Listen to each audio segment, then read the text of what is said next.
مجھے high jacking کے میرا مقدمہ ہائی جیکنگ کا بنایا گیا. وہ مجھے بتا دے کہ میں واقعی ہائی جیکر تھا, لیکن مجھے ہائی جیکنگ میں پھنسایا گیا اور پھر اس میں سزا سنائی گئی. مجھے سالٹری کنفائنمنٹ میں بھیج دیا ان اٹک فورٹ. تو وہاں میں نے اپنے وہ جیل میں وہاں بندرا فورٹ میں قلعے میں پرانے زمانے کے بادشاہوں کے زمانوں میں سنا کرتے تھے کہ قلعوں کے اندر بند کیا جاتا تھا. ہمیں بھی قلعے میں بند کیا گیا. تو پھر بھی ہم اپنے سٹینڈ سے پیچھے نہیں ہٹے.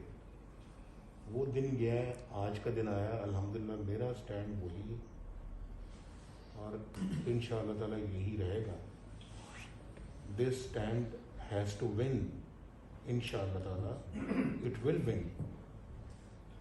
اب آپ جو کہہ رہے ہیں جی کہ آپ موبلائز کریں اور کیمرل کے اندر لڑائی شروع ہو گئی, تو میں آئی ٹوک اے اسٹینڈ کہ جی میں نہیں, دس از ناٹ ایکسیپٹیبل. یا میں وزیر اعظم ہوں یا پھر کوئی چیف آف آرمی اسٹاف وزیر اعظم ہے مشرف صاحب. ایک فیصلہ ہونا چاہیے کہ ادھر ہونا چاہیے, ادھر ہونا چاہیے. تو اس پہ کھڑا رہا. Even during my sentence jail میں کھڑا رہا.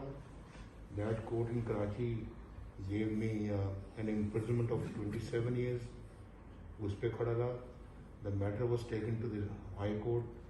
An appeal was filed by the government to enhance my punishment or to be converted into death penalty. اس پہ بھی ہم نے کوئی جھکایا نہیں سر وہاں پہ.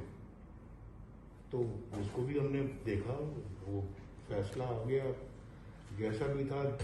they upheld the decision of the court, جو لوور کورٹ ٹیرس کورٹ کی. کارگل کے اندر لڑائی شروع ہو گئی, تو میں آئی ٹوک اے اسٹینڈ کہ جی میں نہیں, دس از ناٹ ایکسیپٹیبل. یا میں وزیر اعظم ہوں یا پھر کوئی چیف آف آرمی اسٹاف وزیر اعظم ہے مشرف صاحب. ایک فیصلہ ہونا چاہیے کہ ادھر ہونا چاہیے, ادھر ہونا چاہیے. تو اس پہ کھڑا رہا. Even during my sentence jail میں کھڑا رہا. That court in Karachi gave me an imprisonment of 27 years. اس پہ کھڑا رہا. The matter was taken to the High Court. An appeal was filed by the government to enhance my punishment or to be converted into death penalty. اس پہ بھی ہم نے کوئی جھکایا نہیں سر وہاں پہ. تو اس کو بھی ہم نے دیکھا, وہ فیصلہ آ گیا جیسا بھی تھا. they upheld the decision of the court, جو لوور کورٹ ٹیرس کورٹ کی. مجھے ہائی جیکنگ کے میرا مقدمہ ہائی جیکنگ کا بنایا گیا. وہ مجھے بتا دے کہ میں واقعی ہائی جیکر تھا, لیکن مجھے ہائی جیکنگ میں پھنسایا گیا اور پھر اس میں سزا سنائی گئی. مجھے سالٹری کنفائنمنٹ میں بھیج دیا ان اٹک فورٹ. تو وہاں میں نے اپنے وہ جیل میں وہاں بندرا فورٹ میں قلعے میں پرانے زمانے کے بادشاہوں کے زمانوں میں سنا کرتے تھے کہ قلعوں کے اندر بند کیا جاتا تھا. ہمیں بھی قلعے میں بند کیا گیا. تو پھر بھی ہم اپنے سٹینڈ سے پیچھے نہیں ہٹے. وہ دن گیا ہے, آج کا دن آیا. الحمدللہ میرا سٹینڈ وہی ہے اور انشاءاللہ تعالیٰ یہی رہے گا. دس سٹینڈ ہیز ٹو ون. انشاءاللہ تعالیٰ اٹ ول ون. اب آپ جو کہہ رہے ہیں جی کہ آپ موبلائز کریں اور صحیح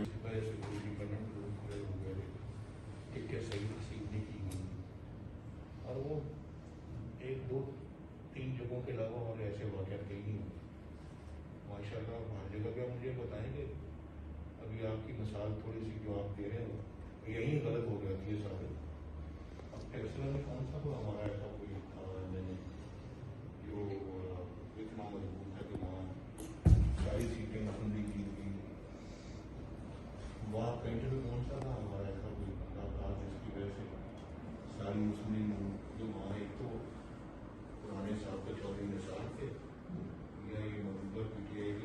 سرور خان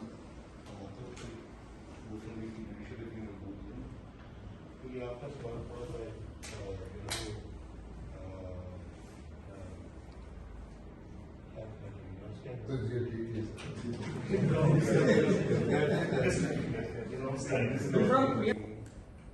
اللہ تعالیٰ کا بہت احسان ہے کہ اللہ تعالیٰ نے ہماری جو عزت رکھی ہے سرخرو فرمایا ہے ان الیکشنوں میں. میں پھر یہ پوچھتا ہوں وہ دھاندلی سے کچھ سیٹیں حاصل اگر نہیں کر گئی تو وہ کون لوگ ہیں جو آج بھی پی ٹی آئی کو ووٹ دے رہے ہیں؟ وہ کون ہے؟ وہ ان پاکستانیوں کے چہرے سامنے آنے چاہیے جہاں غریب آدمی بھوک سے مر رہا ہے, جہاں غریب آدمی خودکشیاں کر رہا ہے, جہاں غریب آدمی جو ہے وہ نہ رہنے کو گھر ہے, نہ کھانے کے لیے کوئی چیز ہے, مہنگائی پھر بالکل چکنا چور ہو گیا ہے, بل بجلی کا نہیں دے سکتا, پھر پی ٹی آئی کو ووٹ دے رہا ہے. دس از انبلیویبل. اس لیے میں سمجھتا ہوں کہ جو پی ٹی آئی جو ہے, جہاں بھی انہوں نے جو چند ایک سیٹیں حاصل کی ہیں اس میں دیکھنا چاہیے, ہمیں دیکھنا چاہیے کہ اس میں دھاندلی کے جو ہے وہ ایلیمنٹ کیا ہے. وہ میں ایسے نہیں بات کہہ دینا چاہتا, یہ دیکھنا ضرور چاہیے, غور کرنا چاہیے. ایسے حالات میں تو میرا خیال ہے کہ یہ پاکستان کے وہ کون سے عوام ہیں جو اس کے باوجود پی ٹی آئی کو ووٹ دے رہے ہیں.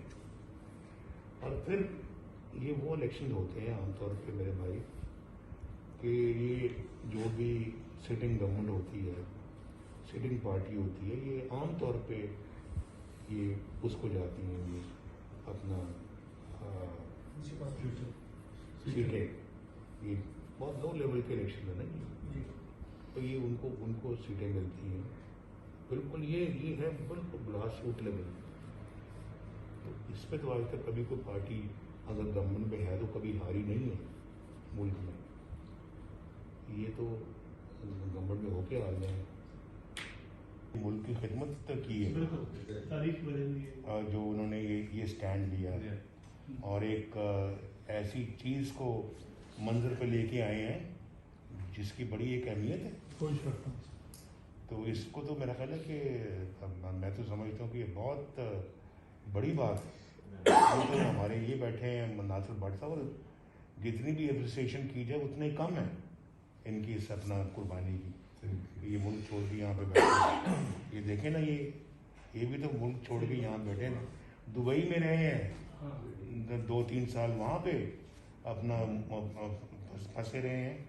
لیکن دیکھیں آج ماشاءاللہ بالکل اسٹیٹ فاسٹ ہے, اپنی جگہ پہ قائم ہے, اور اللہ کے فضل و کرم سے میرے دائیں جانب یہ بیٹھے ہوئے ہیں اور بائیں جانب یہ بیٹھے ہوئے ہیں. آج جنہوں نے پاکستان کی معاشی ترقی کی, آج وہ بھی ملک سے بیٹھے ہوئے ہیں. ڈار صاحب ہم نے اپنا جو ہم نے 3 دفعہ آگے جو خدمات کی ہیں اس کا صلہ آج ہم بھگت رہے ہیں. ہم وہی ہیں نا جنہوں نے نیوکلیر کا بٹن بھی دبایا تھا اور پاکستان ایٹمی قوت بنا تھا. یہ میڈل ہمیں دیا گیا ہے کہ ملک سے جاؤ, باہر بھاگو, ملک سے جاؤ. میزائلی قوت بھی جی سمر 98. مجھے بہت یقین ہے بدلے گا. ابھی کوئی سوال کر رہے تھے, کوئی سوال. میں بڑی ایک اہم بات جو ذاتی طور پر پوچھنا چاہتا ہوں کہ آپ کا ذاتی رائے جو ہے وہ کیا ہے کہ ابھی ججز اور سول سرونٹ جو ہے ان کی بات ہوئی, پیراشوٹک جو سول سرونٹ آتے ہیں یا ججز آتے ہیں یا اور کوئی تیسری طاقتیں آتی ہیں جو ابلیسی کردار ادا کرنے کے بعد میاں صاحب وہ غائب کدھر ہو جاتے ہیں, وہ نظر نہیں آتے کہیں پہ. میں چاہتا ہوں کہ اپنی ذاتی رائے جیسے ثاقب نثار ہیں یا باقی لوگ جو ہیں انہوں نے کردار تو بڑا اہم ادا کیا, بڑا ایکٹیو کیا, جو بھی سو کال کیا, پر وہ غائب کدھر ہیں, وہ غائب کیوں ہو جاتے ہیں؟ آپ کی ذاتی رائے. سڑک پہ آ نہیں سکتے نا, لوگ ہی نہیں چڑھتے ہو.